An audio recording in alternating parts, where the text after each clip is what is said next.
Hello there! This is LEGO Dynasty, and today I'm bringing you guys my review of the LEGO Star Wars BARC Speeder Escape. It is set number 75378, comes with 221 pieces, and is rated ages 8 and up. Now this set retails in the United States for $29.99 and in Canada for $39.99.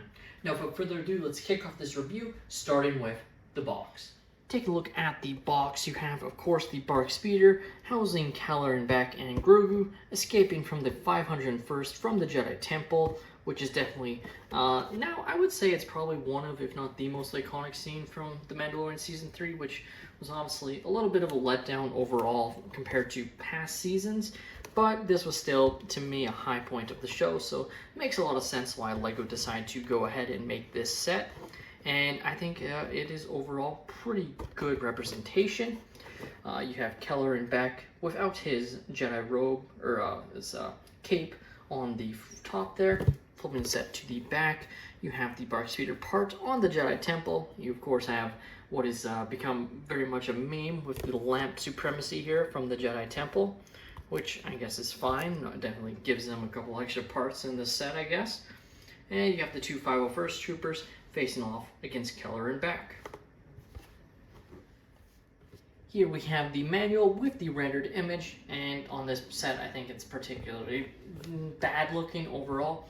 In the past, the manuals, the front of them used to just be the box art printed on the set, and this was now I guess it's not really a recent change, but for basically just money reasons, LEGO has abandoned that to save ink costs essentially, and I think it definitely doesn't look as good as it used to.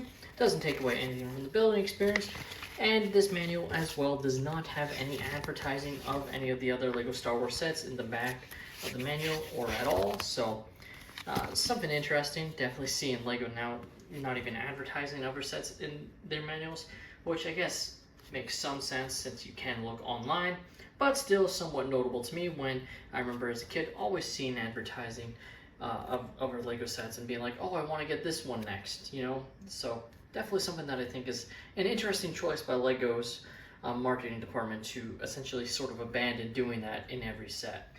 Here we have the extra pieces that I was left with following the build. You're left with quite a few extra ones that are pretty nice to have. You have some stud pieces for the stud shooters of the vehicle, which is nice. You're also left with this very nice chrome hilt as an extra, since of course Kellerian uses two lightsabers, so definitely nice to get an extra of those. Also this little Shoto blade that was used during the build, so technically you could have basically this free little Shoto blade of this lightsaber, so that's kind of fun, I guess. But overall, you know, just extra parts that is definitely nice to get for free. Take a look at our first minifigure, and without a doubt the highlight of the set by a wide margin, we have Keller and Beck. And man, what a figure. This might be one of my favorite Jedi characters that they've ever made in LEGO form. And it comes down to just the detail, like going the extra mile and printing this gold Jedi robe like onto these robes. It's just, honestly, I didn't think they would do it. Like, I thought it would just be your typical Jedi robe. The fact that they went out and did that is just amazing. Like, yeah, I could say, oh, we're missing arm printed, but I don't think it really needed it. Like, and I don't even know if it would have been accurate, but just overall, like, this is just such a great looking figure. Probably just behind the Clone Wars Mace Windu from the Republic Fighter Tank. For me, in terms of the level of detail on this figure, just outstanding. And he obviously has the two lightsaber blades in the blue and green. They definitely went another way to make this guy as badass as possible to save Grogu, which is pretty awesome, and also pretty cool that they made it Ahmed Best, who obviously also portrayed Jar Jar Binks as the hero of saving Grogu. Like, I think that's just a great thing that they did for that actor, who definitely got way more hate than was deserved for just doing his job.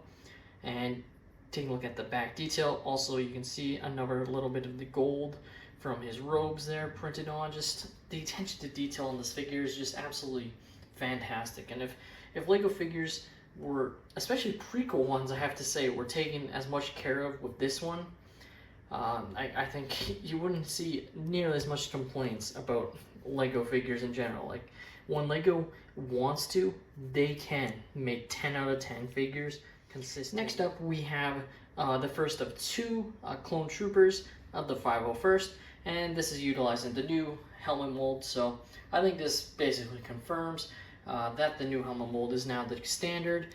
They've abandoned the old one that they would have still had in production with the Republic fighter tank, but and probably still have the mold active, like they don't just destroy it, though at a certain point they do have to stop using the molds, I guess. So definitely these helmet holes are here to stay, whether you like them or hate them. It's just a factor now. So I think overall the printing on this figure's helmet is fine. Like I don't think it loses it. I think it benefits the style of printing the first helmets are with this stripe shape, rather it being like the 212 where the stripe kind of ends, it doesn't go all the way down. I think that helps it. At the end of the day, there's nothing different about this torso print. In fact, I think it's exactly the same as one we got with the current 501st Troopers Battle Pack. It's sort of based off of Battlefront 2, so nothing special about it. In fact, it might even be exactly the same as the 2021 as well of the 501st Troopers, so nothing special, same face print, and like I said, you get two of them. And lastly, we have Grogu in his very nice little pram, which we previously only got in the UCS Razor Crest, as well as, I believe, an advent calendar, so definitely nice to get a set with the pram. Definitely makes a lot of sense there. And other than that, it is your exact same Grogu. Definitely feel he's in need of some sort of update here, just to make it a little bit different. Maybe make it a little bit more like the animated Lego shorts that have him, you know, sort of looking a little bit different. I'm sure some of you know what I'm talking about, where it's kind of a little bit more poofier, you know, just changing the Lego baby body essentially for him, just to make it a little bit different. Obviously, probably not going to happen. This is probably the exact same Grogu we're going to get until he starts showing signs of aging, which probably won't be for a while. Now let's talk about the part of the set that everyone wants to talk about, the lamp. And yeah, like, memes aside, definitely interesting choice by LEGO to include this. Like, overall, I want to say there's a solid, like, 20-something parts, so that puts it into the 220s. So that's, you know, I guess what they were aiming for, because I guess if they thought it was just the BARC speeder, it might not seem like enough, and I still feel like at its price point, even with this lamp piece, it definitely isn't enough in this set. Perhaps having an extra figure would have helped it, like perhaps one of the Naboo Royal Guards that help Kylo Ren and Grogu escape included might have aided in the value of the set, rather than just including a lamp build from the Jedi Temple. But that's just my perspective. At the end of the day, I guess it's kind of fun to have something that's based off the Jedi Temple, but it's such a nothing object that it's almost completely irrelevant.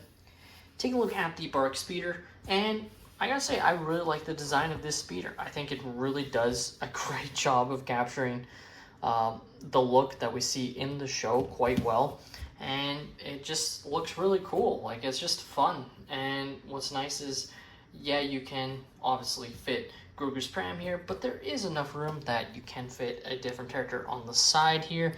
It does look a little bit off because it just, you know, he's sitting so far back when he'd probably be sitting way more forward, but that's just what it kind of had to sacrifice for the design of the vehicle, and I think overall it still does its job quite well if you wanted to use a figure other than Grogu on his pram. But like I said, this is what it's meant for. Of course, in order to fit Grogu's pram, you have to take off this part here that kind of just simulates it floating in the air, just so you're able to fit it on with no issues there, and then you're good to go. Of course, you can also place Kylo Ren back into his seat as well to have him escape Order 66, which is definitely pretty nice. You can maneuver his hands to hold on to the handlebars of the BARC speeder here, which definitely is a nice added feature, you know, because sometimes they wouldn't include these sort of handlebars and you would just have to pretend that they're able to hold on to it. So it's nice with this part that they're actually able to do that. If I can get it to fit in to his hands, there we go. We'll just do the one hand for now, as you get the idea. Of course, with the cape, it can kind of get in the way or look kind of weird, but you can stuff it down, and it looks pretty good there. Of course, like I said, it does have extra stud shooters, or not extra, but stud shooters, which to activate, you just press on down here and generally lose your studs. That's why they give you extra ones of them. Stud shooters, you just place it in and it clicks in place. Now you do have some sticker detail overall. That definitely makes it look pretty good, though definitely would have been nice if these were printed elements. As you can see, placing your stickers on, sometimes it doesn't come out the best. Now, design-wise, like I said, I think it is a great little set here, and it has some other playable functions, namely this, where you can have Grogu, you know, basically be down, like sideways. You can also go above, of course, as I bump that part out. So you can see it like that. Like, you can definitely have some fun with it.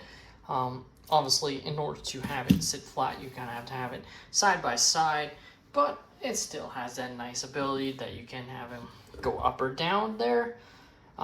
Overall, though, that is basically it for the playable functions of this speeder. So, of course, you can battle it out with your 501st Stormtroopers and mow them down with the stud shooter. So I really don't think the LEGO Star Wars BARC Speeder Escape was that far off from being a set at a great price point. I think literally having one of her figure, with that, in my opinion, being a Naboo Royal Guard, might have made a lot more sense. Just to have, I guess, give Keller and Beck some backup when fighting the 501st Stormtroopers. Yes, they have this lamp that's from the Jedi Temple, and they meet the Naboo Royal Guard outside of the Jedi Temple, far away. So there's little things like that that I guess would make it inconsistent, but I think just having one extra figure would have made the set a lot more sense, because at the end of the day, this Grogu figure, they always count it as a minifigure. It's not the same as these other figures. You're really only getting 3 minifigures in this set, and I think you needed one other one to really give you that value. Realistically though, at its current price point, I think it's just simply $5 too much, which doesn't seem like a lot, but in the grand scheme of things, like it's just an added cost that they're trying to justify with this little lamp build that just is irrelevant in the grand scheme of the set. Almost feels like they could have just made this a little bit beefier. I just think this set is one you should wait to go on sale. I don't think it's a terrible value at full price. I got this at the LEGO store on release day when it was double points, so I got the extra value there. I'm sure a lot of you did the same. So either wait for it on sale or for a double points event where you get great promos. Otherwise, overall, I think this is a fine set, just slightly overpriced. Should have had an extra figure. But with that being said, that's all my opinion. Let me know your thoughts on the LEGO Star Wars BARC Speeder Escape in the comments down below. Are you guys a fan of this set at its price point? Do you think it's a little overpriced? Let me know. Please leave a like and subscribe if you have enjoyed, and have a great day, everyone.